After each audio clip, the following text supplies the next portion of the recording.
Hi everyone, this is the first chapter to my book Still Pause, which is available on Amazon and Apple. I hope you like it. It's not going to be the greatest quality, I'm sure. It's only a pretty cheap microphone, and obviously I haven't got a sound lab or anything. And also I've got a bit of an accent and a lisp, I'm told, at times as well, so I've done my best. I've edited it the best I can in a short space of time because I'm keen for people to listen. I hope you enjoy it. I hope it entices you to maybe check the book out. If I get good feedback, I might release more chapters for free. But if anyone wants to read this for me and record it and release it professionally, then please get in touch. I hope you like it. Thanks. Chapter 1, Jack, August 10th, 1988. Look both ways. Is it safe to continue? Jack deliberated this less than fleetingly as his feet left the sidewalk, entering the road. Pavement, he thought. Everyone always corrects me for calling it the sidewalk. You're not American.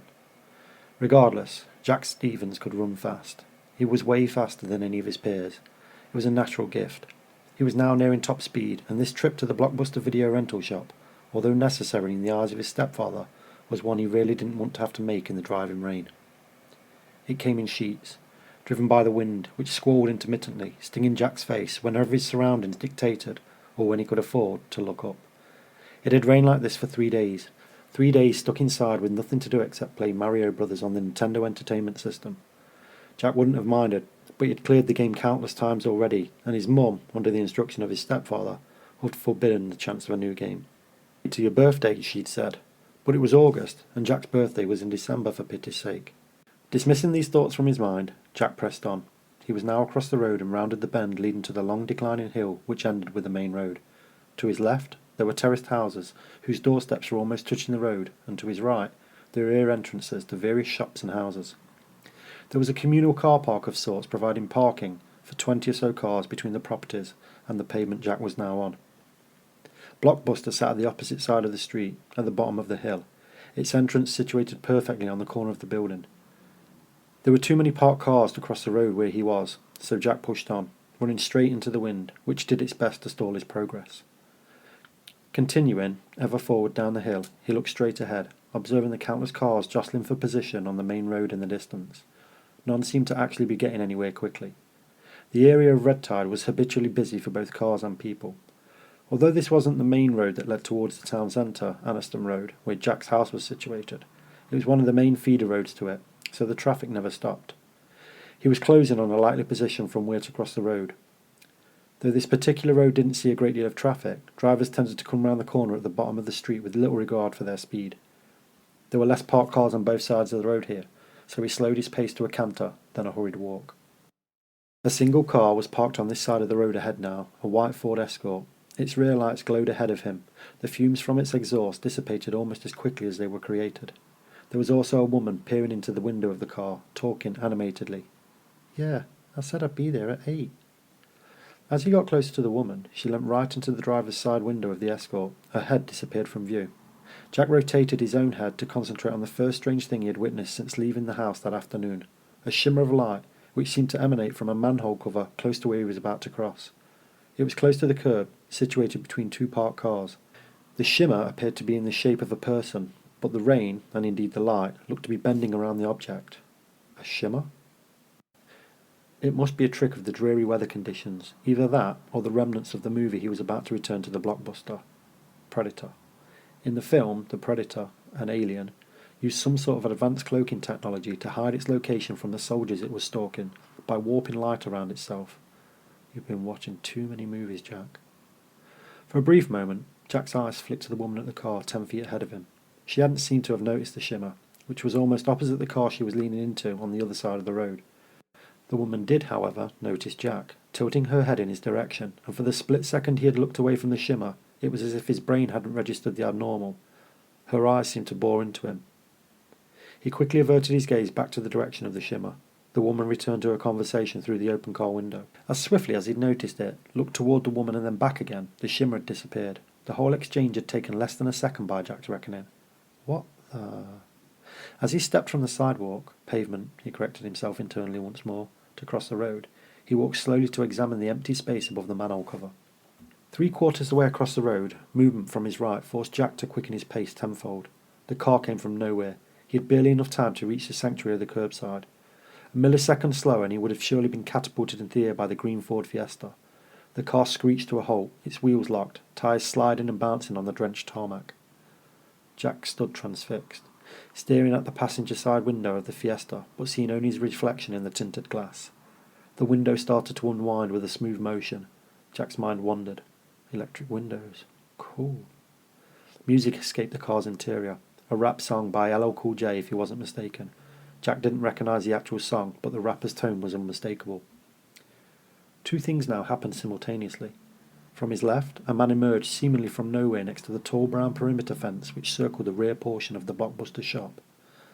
The man began to step towards Jack. There was no one on this side of the street as Jack had started crossing the road, and he didn't remember there being a gate on this portion of the fence. The gates were further round on another street. Where the hell had he come from? A second and more pressing concern appeared in the now open window of the Fiesta. A gun. The music either faded or Jack had completely zoned out of all external stimuli as he steered toward the barrel of the Beretta. He knew the make of many guns. He'd seen loads of them on TV and films. The gun didn't move from its position, and although he couldn't see who wielded it, it was most definitely pointed directly at him. Jack had been bullied a lot at school. At just over 5'8" in height, he was the smallest and weediest of most of his peers, and even though he never really fought the bullies back, he was always too afraid.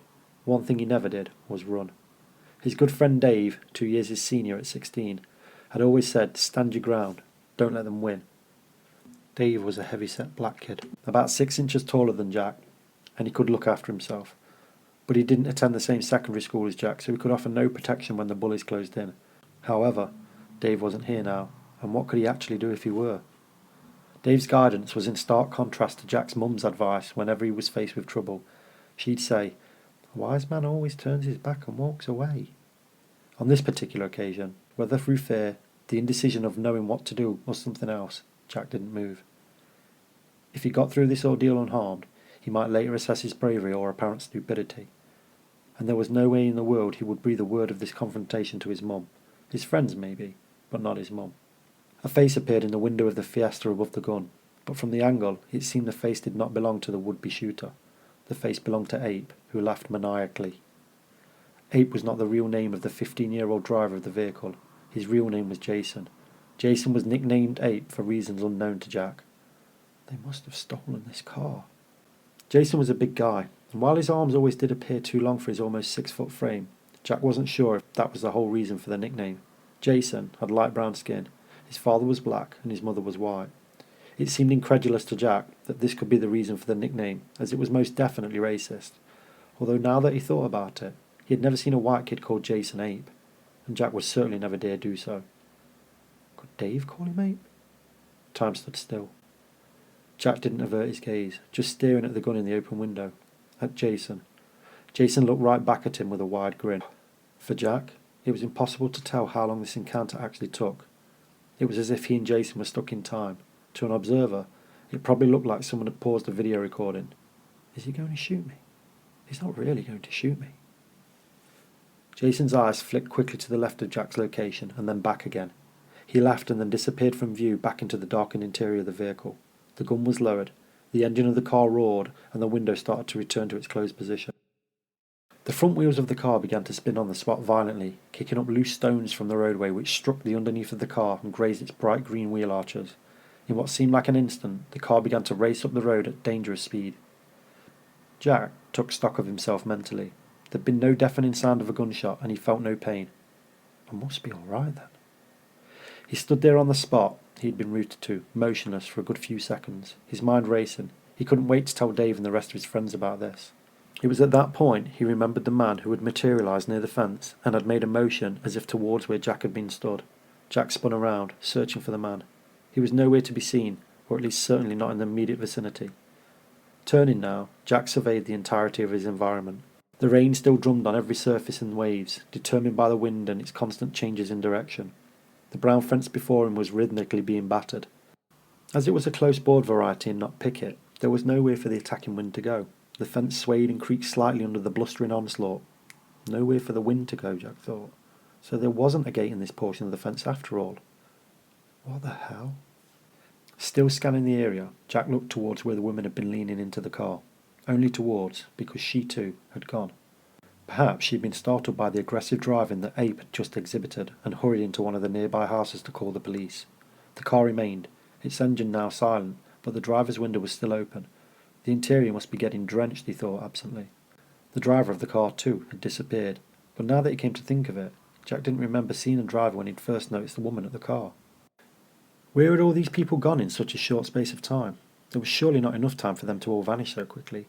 He pondered this thought as he returned his line of sight back towards the bottom of the road, but something in his peripheral vision, towards the direction of the parked car, caught his attention. Another predator shimmer, smaller in size than the first one he'd seen, but unmistakably similar in every other way. It too vanished almost as fast as he'd noticed it. Jack looked down towards the road surface. Sure enough, there was another manhole cover directly below where he'd seen the new shimmer. What the hell? This was no trick of the light. It couldn't be. Although now, once again, rooted to the spot where he stood, Jack went through the motions in his mind of investigating not one, but two manhole covers, walking over to them in turn and lifting them to see what, if anything, lay beneath the surface of the road. He shuddered at the thought and snapped back to reality. The rain hadn't relented. He was quickly becoming soaked to the skin, already feeling moisture on his shoulders as the rain seeped through the thin outer skin of his shell-suit jacket. Jack considered the VHS tape in its plastic cover. It was tucked inside the waistband of his jeans. Wondering if it would be getting wet, but not daring to check, he started to move. Better get a wriggle on, as his mum would say. Jack turned once more, this time in the direction of the Blockbuster entrance, 30 feet or so away. He put the thoughts of examining the manhole covers from his mind, striding forwards towards his goal. His mind once again drifted back to the strange occurrences of the day. He wouldn't be able to lift the covers alone. He'd seen workmen lift them with large crowbar-type tools. The time had to be almost 4 p.m. by now. His friends should all be in their respective houses, or if not, would be soon. Stu at work delivering afternoon papers for a local newsagent, and Dave would be back from helping his friend's dad at work. With the current weather conditions, it was a safe bet that Jack wouldn't be skateboarding this evening, so that meant the whole crew would probably be around at Jack's doing one thing or another. Jack's mum always said her house was like a youth centre. Maybe Taylor would come over too if Jack gave him a call. Taylor was Jack's best friend at school, older than Jack by 2 days, and although he was Chinese, Taylor often called Jack's parents mum and dad, joking that he was Jack's twin brother. Taylor was the only person Jack had ever seen cheeky enough to sit in his stepfather's comfy seat in the living room and get away with it. He was, as Jack's mum would say, cheeky daft. Once back at home, Jack would hopefully get all his friends together at the same time to recount this afternoon's events. Then they could formulate a plan and time to lift the manhole covers without either being caught by passers-by or getting into trouble from his parents for being out too late. Tools. We're gonna need tools. It was with that thought that Jack entered the Blockbuster and was greeted by yet another strange occurrence. No sooner had he arrived through the second set of double doors, he was met by a news crew. A microphone was quickly thrust in his direction by a tall blonde woman Jack recognised from the local news station. Hi there. We're here in the community asking people what they think about allegations that the multimillionaire Jacob Carrington, once a local resident, helped to fund the Conservative landslide win last year. The reporter held the microphone expectantly in Jack's direction. Jack replied, not knowing an awful lot about at least half of what she had just asked him. He knew the name Jacob Carrington, knew the man was mega rich at least, but politics were pretty much beyond his knowledge. Under pressure, he hastily blurted out something that he remembered his mum talking about the previous year. If the Liberal Democrats would have won, then the UK wouldn't be a sitting duck right now. All the other parties wanted to get rid of our nuclear weapons. Why didn't you give the money to them? The reporter looked flabbergasted. Thank you. That's great. She abruptly turned to an elderly couple who were on their way out of the Blockbuster shop. Sir, madam, what do you think? Her words trailed off to Jack, who sidled up to the waiting shop assistant at the counter. Once he'd returned the rental cassette, Jack quickly left the store and thankfully witnessed no more strange occurrences. 2 in one day, or rather in a few minutes, was more than enough to contend with, and the tally could actually be counted as 3 if you factored in the impromptu interview inside the Blockbuster. Unbeknown to Jack at the time, the interview would be screened on the 6 o'clock news later that evening. He wouldn't be around to watch it. He'd be upstairs in his bedroom plotting a scheme with his friends to lift the manhole covers where he'd seen the shimmers. Shimmers. That's what he decided to call them, and he wouldn't let any of his friends get their way naming them, even if they wanted to call them predators. It was his find. He should get to name them. Jack would also be oblivious that his interview would catch the attention of a girl from his school, Teresa, or Terry, as she was called by her friends. He'd been trying to get her attention for at least a year, and the fact they lived across the road from each other never seemed to help his cause. To him, Teresa was beautiful, although she was pretty much the only girl in the immediate area, Jack's little stretch of red tide. Nevertheless, that night she would watch the news. Teresa would see the story and be impressed by Jack's considerable knowledge of politics. She already thought he was cute, but knew she was slightly taller than him, even if she was more than a year his junior. The interview, coupled with the strange occurrences of the day, were the precursors for a change in Jack's life. A life that would change in direction many times, in ways he would never fully comprehend. A series of events had been set in motion that could change the world in ways that were unimaginable to him and his friends.